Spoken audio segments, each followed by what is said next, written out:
स्वागत आप सभी का इस न्यूज बुलेटिन में। मैं आपके साथ राजेंद्र देव। हेडलाइंस आप देख रहे थे। अब वक्त खबरों में आगे बढ़ने का, विस्तार में बात करने का। और पहले बात करेंगे मेरठ की।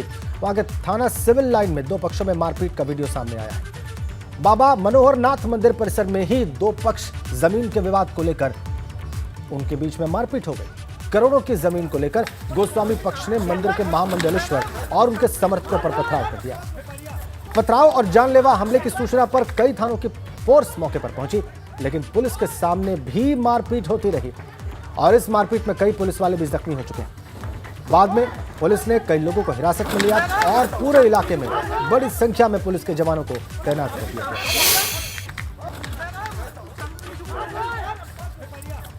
तीन तस्वीरें इस सारे विवाद से जुड़ी हुई आपकी स्क्रीन पर। मारपीट की तस्वीर है, पुलिस पर जो हमला हुआ उसको भी हमने आपको तस्वीर के माध्यम से दिखाने का प्रयास किया है। और आप देखिए पुलिस फोर्स का डिप्लॉयमेंट वहां पर, गाड़ियों में तोड़फोड़ के बाद, पत्थरबाजी के बाद गोस्वामी पक्ष और मंदिर के महामंडलेश्वर आमने सामने आ गए। पत्थरबाजी हुई, मारपीट हुई दो पक्षों में जबरदस्त, जमीन को लेकर, करोड़ों की जमीन को लेकर। ये खबर मेरठ से है, तस्वीरें वहीं की।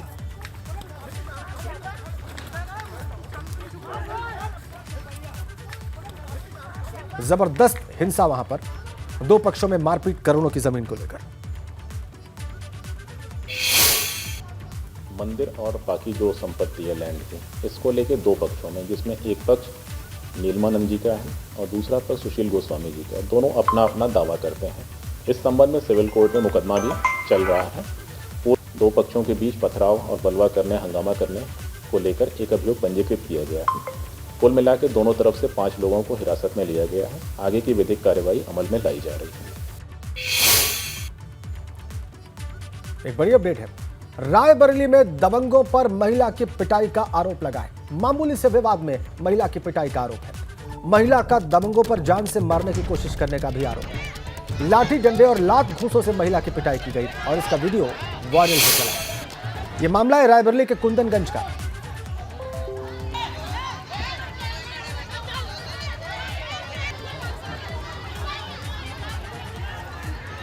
तस्वीरें आप देखिए कैसे महिला की पिटाई की दबंगों ने, और उसका वीडियो वायरल हो गया है। मामूली सा विवाद था, महिला की पिटाई का आरोप है दबंगों के ऊपर। यह रायबरेली का वीडियो है। जान से मारने की कोशिश करने का आरोप है दबंगों के ऊपर। लात घूंसों से उन्होंने महिला की पिटाई की बेरहमी से।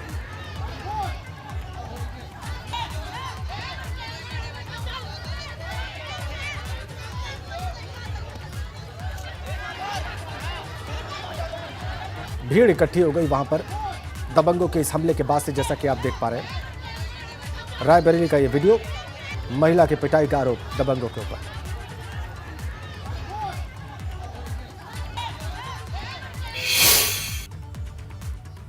और सपा अध्यक्ष अखिलेश यादव ने राहुल गांधी को चिट्ठी लिखी है। भारत जोड़ो यात्रा में आमंत्रण देने पर उन्हें धन्यवाद व्यक्त किया है। राहुल गांधी ने अखिलेश यादव को आमंत्रित किया था भारत जोड़ो यात्रा में हिस्सा लेने के लिए। कल गाजियाबाद के लोनी से उत्तर प्रदेश में इस यात्रा की शुरुआत होने जा रही है, इसीलिए आमंत्रित किया गया था अखिलेश यादव को। लेकिन पत्र लिखकर उन्होंने धन्यवाद व्यक्त करते हुए स्पष्ट कर दिया है कि वो यात्रा में शामिल नहीं होंगे। ये ताजा अपडेट और जो पत्र लिखा गया है वो हमने आपकी स्क्रीन पर रखा है। यह पत्र समाजवादी पार्टी के आधिकारिक लेटर पैड पर राहुल गांधी को इस पत्र के जरिए उत्तर दिया गया है।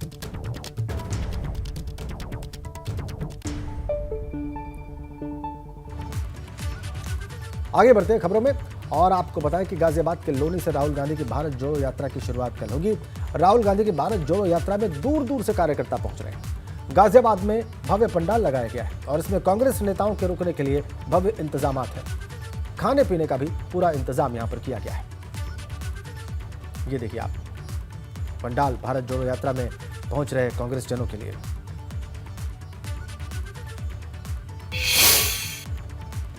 कल कांग्रेस की भारत जोड़ो यात्रा गाजियाबाद के लोनी में पहुंच रही है और लोनी की आपको तस्वीर दिखाते हैं कि जहां पर भारत जोड़ो यात्रा पहुंचेगी उससे पहले लोनी में यहां पर एक टेंट लगाया गया है और जो लोग हैं दूर दराज से जो इस भारत जोड़ो यात्रा में पहुंचेंगे उनको रुकने की जो व्यवस्था है वो आपको दिखा रहे हैं कि यहाँ पर सर्दी का समय है और यहाँ रजाई गद्दों के साथ यहाँ पर जो व्यवस्था है वो की जा रही है। वहीं अभी से ही कुछ लोग पहुंचने शुरू हो गए हैं। कहाँ से ये लोग आए हैं इनसे बात करते हैं। चलिए आपसे जानना चाहेंगे सबसे पहले कि आपका नाम क्या है? मेरा नाम मोनिता सक्सेना है। कहाँ से आई हैं आप? मैं प्रयागराज। प्रयागराज से आई हैं। तो कल भारत जोड़ो यात्रा है, एक बार फिर शुरू हो रही है और आपके उत्तर प्रदेश में आ रही है, तो क्या तैयारी आप लोग? हम लोग की तैयारी ये है कि हम लोग राहुल जी के नेतृत्व में यहाँ 3 जनवरी से गाजियाबाद से हम लोग की यात्रा निकाली जाएगी और जिसमें काफ़ी तादाद में लोग कई प्रदेश से आ रहे हैं लोग, तो सब जुड़ेंगे और हम लोग बहुत हर्षोल्लास से उनकी यात्रा में शामिल होना आए हैं। इंतजार है? बिल्कुल इंतजार है, हाँ बिल्कुल करेंगे इंतजार उनका। और आप लोग? जब तक सरकार नहीं बन जाएगी तब तक ऐसे ही मेहनत करेंगे और डटे रहेंगे। राहुल गांधी की जो भारत जोड़ो यात्रा है वो गाजियाबाद के लोनी से एक बार फिर उसकी शुरुआत होने वाली है और जो यहाँ पर जो व्यवस्था है वो व्यवस्था यहाँ पर की जा रही है। सर्दी का मौसम है तो उसको देखते हुए यहाँ पर रजाई गद्दों का भी इंतजाम है। उत्तर प्रदेश के कई ज़िलों से यहाँ पर लोग पहुँचेंगे और बताया जा रहा है कि हज़ारों की तादाद में यहाँ पर लोग पहुँचेंगे और आज देर रात्रि तक यहाँ पर ये जो टेंट लगे हुए हैं जहाँ पर जो क्षमता है 3000 से भी ज़्यादा लोगों के रुकने की है वो यहाँ पर पहुँचेंगे और पहुँचने के बाद कल सुबह से जो राहुल गांधी की भारत जोड़ो यात्रा की जो शुरुआत होगी गाजियाबाद के लोनी से, उसमें सब हिस्सा लेंगे। गाजियाबाद से कैमरामैन सुनील पांडे के साथ एबीपी गंगा के लिए मैं शक्ति सिंह। तो भारत जोड़ो यात्रा और कोरोना को लेकर उठे सवाल पर कांग्रेस नेता प्रमोद तिवारी ने कहा कि आखिर भाजपा और कोरोना की क्या दोस्ती है, उनकी सभाओं में क्यों नहीं जाता। प्रमोद तिवारी ने भाजपा सांसद वरुण गांधी पर कहा कि भाजपा में वरुण गांधी को परेशान किया जा रहा है, देखना है कि कब तक दबाव को बर्दाश्त करते हैं।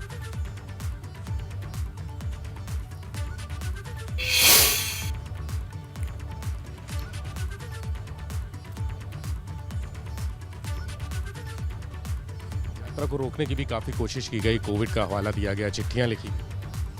अब भारतीय जनता पार्टी का कोविड लगता है दोस्त, वो भारतीय जनता पार्टी के जीन्स कुछ मिलते जुलते हैं उससे लगता है। तभी तो प्रधानमंत्री की रैली में वो नहीं जाता, उनके रोड शो में नहीं जाता, उनका जो विरोध मार्च निकल रहा है भाजपा वालों का राजस्थान उसमें नहीं जाता, अरुणाचल जाके त्रिपुरा में रैली करते हैं उसमें नहीं जाता, पर उनको कांग्रेस की यात्रा में जरूर दिखता है। तो सब पे जो सामान्य रूप से लागू होगा, हम नियमों को मानने वाले हैं, उसका पालन करेंगे। पर ये मान के चलिए कि यात्रा श्रीनगर के उसी चौक पर जाके रुकेगी जिसका हमारी आज़ादी से पूरा रिश्ता है। इस यात्रा में कई बार सिक्योरिटी प्रोटोकॉल भी टूटा, इसकी चिंता जताई। देखिए, सब चिंतित हैं, सब कोई नहीं चाहता प्रोटोकॉल तोड़ना, लेकिन जब आप एसपीजी छीन लेंगे, मैं तो केंद्र सरकार को ब्लेम करता हूँ, आप पर्याप्त सुरक्षा नहीं देंगे तो टूटता है। अगर उनका घेरा एसपीजी का होता और ज़्यादा वहाँ पर सशस्त्र बल होता तो जिसको वो चाहते हैं वही आता। अब दिल्ली में मैं था, दिल्ली में ना कोई घेरा दिख रहा था मुझे, ना दिल्ली में मुझे कोई सुरक्षा कवच दिख रहा था, तो वो क्या करे। अब आप 113 बार इग्नोर तोड़ा, तो अगर किसी से वो मिलना चाहते हैं और आपका घेरा मजबूत होगा तो मिलने में तो दिक्कत नहीं होगी ना। भारत जोड़ रहे हैं राहुल जी, क्या परिवार भी जोड़ेंगे? वरुण की बात देखिए, इसे राजनीति से मत जोड़िए। परिवार की जहाँ तक बात है, इसके संदर्भ में मेरी कोई जानकारी नहीं, मुझे मालूम नहीं, तो इस पर मैं कोई प्रतिक्रिया नहीं दूंगा। पर मैं इतना जानता हूँ कि मेनका जी और वरुण जी का जो अपमान भाजपा कह रही है, ये तो मेनका जी वरुण जाने कब तक वो बर्दाश्त करेंगे। उन्होंने अपने बायो से भी हटा दिया है, ट्विटर में भाजपा भी जो बायो में लिखा रहता था वो भी हटा दिया है। अब अमेठी से बात उठ रही है कि वो चुनाव लड़ सकते हैं। मैं फिर आपसे कह रहा हूँ कि जिस तरह से उनका अपमान हो रहा है वो देखकर, क्योंकि मैं अमेठी के बगल का रहने वाला हूँ, सुल्तानपुर के बगल का रहने वाला हूँ, अब ये इनकी क्षमता पर है कितने दिन ये अपमान भाजपा का सह सकते हैं। आपको लगता है कि भाई भाई को एक होना चाहिए? मुझे तो लगता है पूरे हिंदुस्तान को एक होना चाहिए। प्रमोद तिवारी की बात आपने सुनी। भारत जोड़ो यात्रा और कांग्रेस में वरुण गांधी के आने की अटकलों पर कांग्रेस नेता राजेश मिश्रा ने कहा कि परिवार जोड़ने का अभियान नहीं है, हम हिंदुस्तान को जोड़ने निकले हैं। वरुण गांधी पर हाईकमान फैसला लेगा। जितने लोग जोड़ेंगे हिंदुस्तान उतना ही मजबूत होगा।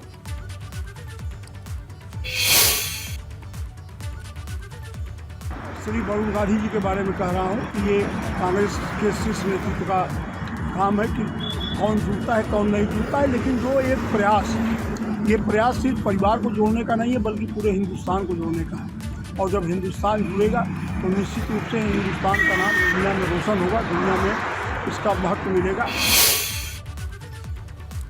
एक बड़ी अपडेट लखनऊ से इस वक्त हमारे पास है। भाजपा कार्यालय में बीएल संतोष के साथ वहां पर बैठक जारी है।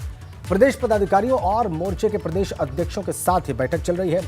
2024 की रणनीति सहित अन्य मुद्दों पर वहां पर मंथन किया जा रहा है। कुछ ही देर बाद क्षेत्रीय अध्यक्ष, जिला अध्यक्ष और जिला प्रभारियों के साथ बैठक शुरू होगी। शाम 4 बजे से विभिन्न मोर्चों के अध्यक्ष और महामंत्रियों की बैठक शुरू होगी। ये बड़ी अपडेट लखनऊ से, भाजपा कार्यालय से ये ताजा अपडेट। वहां पर बैठक चल रही है।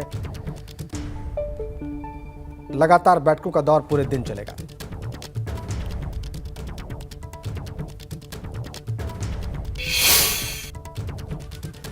और यूपी के परिवहन मंत्री दयाशंकर सिंह ने भाजपा की अहम बैठक पर बयान दिया। उन्होंने दावा किया कि महामंत्री संगठन जब आते हैं तो पार्टी के जितने भी काम चल रहे होते हैं उनकी समीक्षा होती है।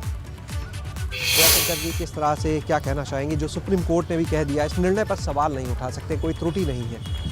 देखिए, मैं न्यायालय के फैसले को स्वागत करता हूं। 2 दिन का महामंथन उत्तर प्रदेश भाजपा का, बीएल संतोष जी खुद भी हैं। निकाय चुनाव पर सियासत गर्म है, फिर 24 के चुनाव। देखिए, ये महत्वपूर्ण बैठक है। माननीय बीएल संतोष जी 2 दिन का प्रवास उनका हम लोग के राष्ट्रीय महामंत्री संगठन है, ये महत्वपूर्ण है उत्तर प्रदेश के लिए। इसमें लोकसभा के चुनाव पर भी और अपने नगर निगम पर भी और अपने संगठनात्मक कार्यों की समीक्षा भी, और हर मैंने करीब कई राउंडों में, आज 4 राउंड में बैठक है, कल भी है।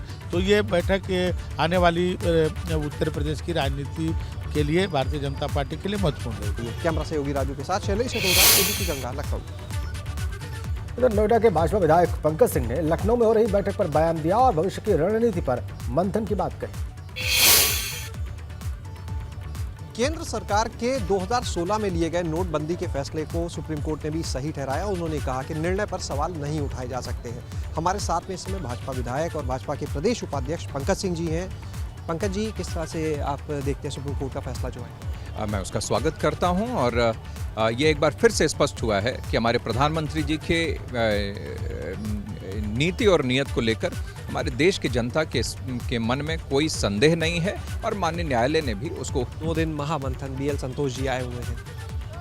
अब बिल्कुल हमारे संगठन महामंत्री जी आए हैं और आगे क्या अभियान होंगे, क्या कार्यक्रम होंगे, निगम को लेकर आगे जो भी निर्णय आएगा उसके अनुसार कैसे हम लोगों को आगे बढ़ना है, इन सब चीज़ों को लेकर चर्चा होगी। 2024 में कुछ सीटें छूट गई थी, उसके लिए तो 2019 में, माफ़ कीजिएगा, 24 का चुनाव जी, तो उसको लेके तो पार्टी पूरे देश भर में जहां पर हम लोग नहीं विजयी हो पाई थी भाजपा, उसको लेकर तो एक रणनीति है ही है पहले से ही। उस पर केंद्रीय मंत्री, संगठन के लोग उस पर काम कर रहे हैं।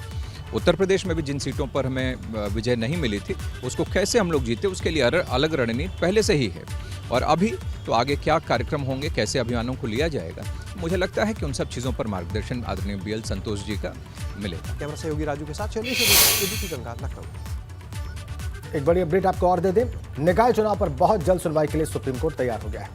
सुप्रीम कोर्ट में बुधवार को इस मामले की सुनवाई होगी। सॉलिसिटर जनरल तुषार मेहता ने जल्द सुनवाई की मांग की थी। यूपी सरकार ने हाईकोर्ट के फैसले पर रोक लगाने की मांग की। हाईकोर्ट ने बिना ओबीसी आरक्षण चुनाव कराने के आदेश दिए थे और हाईकोर्ट की लखनऊ बेंच ने तत्काल नोटिफिकेशन जारी करके चुनाव कराने को कहा था। अब उत्तर प्रदेश सरकार पहुंची है सुप्रीम कोर्ट और सुप्रीम कोर्ट तुरंत सुनवाई के लिए तैयार हो गया है। बुधवार को इस मामले की सुनवाई होगी। ताजा अपडेट, समाजवादी पार्टी भी पहुंच गई है।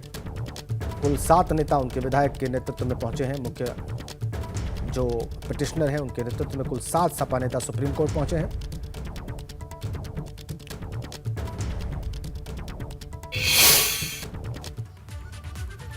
बताएं आपको कि एक और याचिका दाखिल हुई है और ये याचिका समाजवादी पार्टी की ओर से सुप्रीम कोर्ट में दाखिल की गई है। सपा विधायक राम सिंह पटेल समेत कुल 7 सपा नेताओं ने याचिका दाखिल की। सपा ने ओबीसी आरक्षण के साथ निकाय चुनाव कराने की मांग की है सुप्रीम कोर्ट से और इस याचिका में इलाहाबाद हाईकोर्ट के फैसले पर रोक लगाने की मांग की गई है।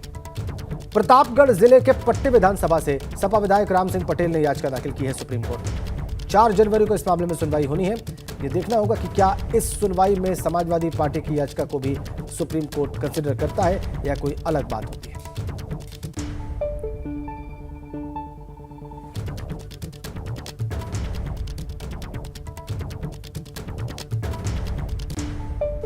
आगे बढ़ते हैं। अखिल भारत हिंदू महासभा ने राष्ट्रीय कोषाध्यक्ष ने मुख्यमंत्री योगी को चिट्ठी लिखी है। दिनेश शर्मा ने कट्टरपंथियों से अपनी जान को खतरा बताया है। दिनेश शर्मा ने सीएम योगी को चिट्ठी लिखकर अपने लिए सुरक्षा मांगी है। श्री कृष्ण जन्मभूमि के पक्षकार हैं दिनेश शर्मा। उन्होंने कहा है कि अगर मेरी हत्या हुई तो जिलाधिकारी मथुरा इसके जिम्मेदार होंगे।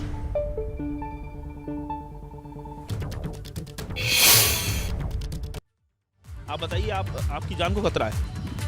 मैं कृष्ण जन्मभूमि केस से ईदगाह घोटाने के केस में मुख्यवादी हूँ हिंदू महासभा की तरफ से, और मैंने पहले ही प्रार्थना पत्र दिया था। पिछली बार भी मगोरा थाने के अंतर्गत मुझ पर हमला हो चुका है जानलेवा। कल भी मैं अपने घर जा रहा था तो मुझ पर हमले का प्रयास किया गया, और मुझ पर मेरी जो घर की रैकी की जाती है, तो मैं कहीं ना कहीं मुस्लिम समाज के निशाने पे हूँ और मेरी कभी भी हत्या हो सकती है। तो मैंने माननीय मुख्यमंत्री से मांग की है कि यदि मेरी हत्या हो जाती है तो मथुरा डीएम को जिम्मेदार समझा जाए, क्योंकि मैं मथुरा डीएम को कई बार प्रार्थना पत्र दे चुका हूँ कि मेरी सुरक्षा करें, मेरी कभी भी हत्या हो सकती है।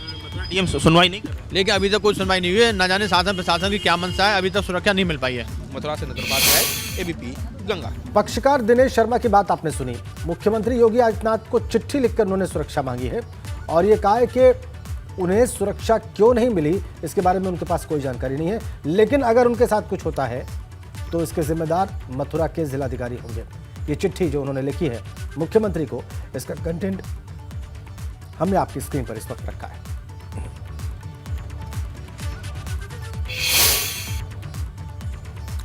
रायपुर में कोहरे की वजह से भीषण सड़क हादसा हो गया। 2 कैंटर्स की टक्कर के बाद पीछे से कार घुस गई और इस हादसे में 4 लोग गंभीर रूप से जख्मी बताए जा रहे हैं। इन घायलों को अस्पताल में भर्ती करवाया गया है। हापुड़ से ये ताजा अपडेट। कोहरे की वजह से भीषण सड़क हादसा और उसकी तस्वीर देखिए आप और अंदाजा लगाइए इन तस्वीरों को देख के हादसा कितना भयावह था।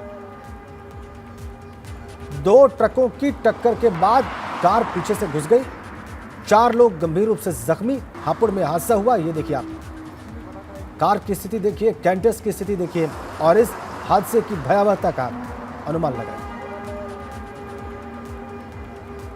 हापुड़ में हुआ घना कोहरा इसका कारण बताया जा रहा है। 4 लोग गंभीर रूप से जख्मी इस हादसे में।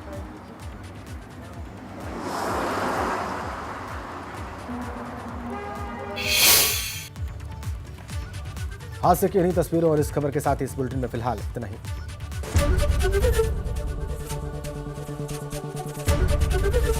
एबीपी गंगा, खबर आपकी, जुबान आपकी।